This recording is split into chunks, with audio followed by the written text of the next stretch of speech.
হৃদয়ের মধ্যে তাদের দুর্বলতা কাজ করছে। কখন না জানি আমার নামটা এসআইআর এর খাতাতে নাই, কখন 2002 এর দলিল বের করতে হবে, কখন 1971 এর লাগবে, কখন 51 লাগবে। চলছে কি চলছে না? অথচ দেশ সাক্ষ্য দেয় যে আমরা 800 বছর ভারতবর্ষে রাজত্ব করেছি, আমরা ক্ষমতায় ছিলাম, কিন্তু আজকে আমরা ভীত সন্ত্রস্ত, দেশের নাগরিক কি নাগরিক না, আমরা সকলেই আজকে এটা নিয়ে টেনশন আছি, আছে না নাই? আল্লাহ সুবহানাহু ওয়া তাআলা এই টেনশন থেকে আমাদেরকে পরিত্রাণ দান করো, আমিন। সম্মানিত শুধু ভারতবর্ষ নয়, গোটা বিশ্ব জগতের ইতিহাস যদি আপনি ঘাটেন, দেখবেন ফিলিস্তিন তথা বর্তমান যেখানে টেম্পল অফ সুলাইমান, যে মসজিদকে কেন্দ্র করে দীর্ঘদিন ধরে 2 বছর ধরে ফিলিস্তিনি মুসলমানের সঙ্গে ইহুদিদের যুদ্ধ চলছে কি চলছে না? চলছে কি চলছে না? আরে ওখানে মুসলমানের মার খাচ্ছে মসজিদকে কেন্দ্র করে, কারণ ফিলিস্তিনের ভূখণ্ডে মুসলমানদেরই ছিল, দীর্ঘ হাজারটা বছর তারা রাজত্ব করেছে, কিন্তু এই কয়েক দশক হয়েছে আজকে ইহুদিদের হাতে। স্পেনেও মুসলিম বা ইসলাম বা যদি আপনি মাদ্রাসা এগুলোকে বলেন, তাহলে এক কথা তারা বলে দেয় যে মুসলমান এই রাষ্ট্রে আর চলতে পারে না। হয়তো 800 বছর স্পেন রাষ্ট্রকে মুসলমানরা শাসন করেছে। আজকে ভারতবর্ষের প্রেক্ষাপট এক, আমরা যে দেশ 800 বছর ক্ষমতায় থাকলাম, সে দেশে আজকে আমরা নাগরিক কি নাগরিক না এটা নিয়ে টেনশন আছে। আল্লাহ সুবহানাহু ওয়া তাআলা আমাদের প্রত্যেককে আজকে যে আলোচনা হবে, এই আলোচনা আমি এটা বলবো না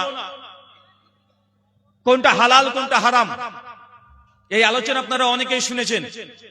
আর যেহেতু এটা মাদ্রাসার প্রোগ্রাম আলহামদুলিল্লাহ, তাই অন্য অন্য সমাজের চাইতে আহলে হাদিস সমাজ তারা কোরআন হাদিস সম্পর্কে হালাল হারাম সুন্নাত বেদাত তাওহীদ শিরক এটা অন্যদের চাইতে আহলে হাদিস জনগণ আম শ্রোতা তারা বেশি জানে কি জানে না? আলহামদুলিল্লাহ আহলে হাদিস সমাজে বেদাত পাওয়া যায় না, তাদের মধ্যে কোনো শিরক পাওয়া যায় না, তাদের মধ্যে যত বড় গুনাহ হোক শিরক আর বেদাত এই দুটো সম্পর্কে সাধারণ জনগণ ছোট ছোট সোনামণিরাও জানে কি জানে না? তবে এই মর্মে করে সহিহ কোন হাদিস পাওয়া যায় না, তাই তারা করে না। এটা আল্লাহর নবীর সুন্নাহ দ্বারা প্রমাণিত নয়, তাই আমরা করি না। তাই এগুলো আপনারা একাধিক আলোচনা শুনেছেন। বাপ মারা গেলে 40 খানা দিতে হবে। আহলে হাদিস সমাজ বুঝে নিয়েছে যে 40 খানা দেওয়া এটা ইসলাম নয়, আল্লাহর নবী থেকে প্রমাণিত নয়, সাহাবী থেকে প্রমাণিত নয়, তাবে তাবাইন থেকে প্রমাণিত নয়। এগুলো আপনারা বুঝতে সামর্থ্যবান হয়েছেন, আপনারা শিরক থেকে অনেক দূরে। যদি আপনার স্ত্রীর যদি 10 বছর বাচ্চা না হয়, তারপরেও এটা করে নাকি কথা বলেন? তার মানে আপনারা অন্ততপক্ষে কোনটা শিরক কোনটা বেদাত কোনটা সুন্নাত এগুলো সম্পর্কে যথেষ্ট জ্ঞান অর্জন করে ফেলেছেন। কিন্তু গোটা বিশ্ব জগতে আমরা এই তাওহীদের প্রচার করছি, কিন্তু পাশাপাশি বর্তমান প্রেক্ষাপট গোটা বিশ্ব জগতের ওয়ার্ল্ড ভিউ কি চলছে এও জানা দরকার আছে না নাই? আমার পরেও আলোচনা আসবে, তিনি অনেক গুরুত্বপূর্ণ আলোচনা করবেন। যুদ্ধ হয় 2 রকমের। কয় রকমের?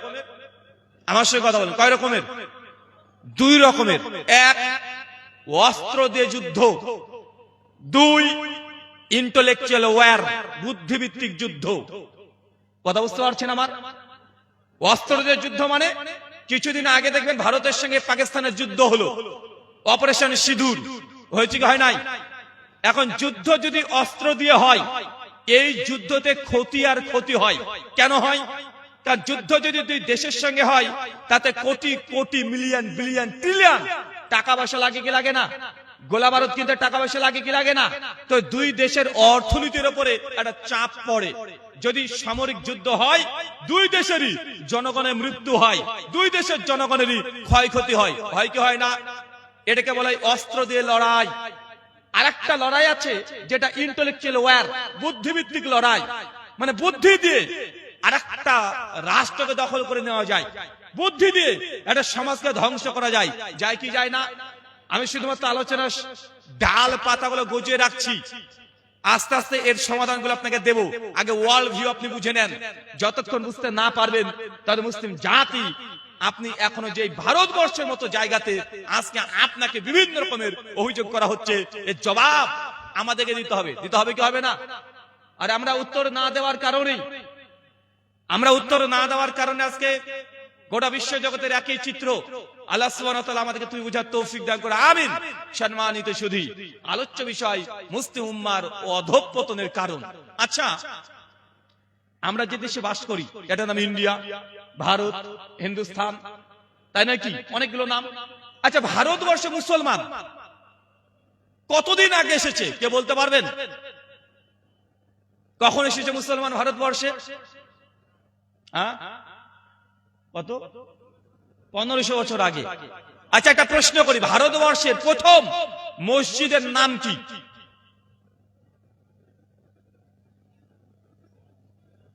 বলেন।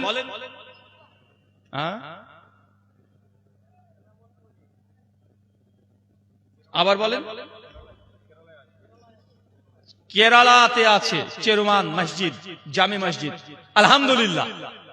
আচ্ছা, ভারতের প্রথম মসজিদের নাম কি?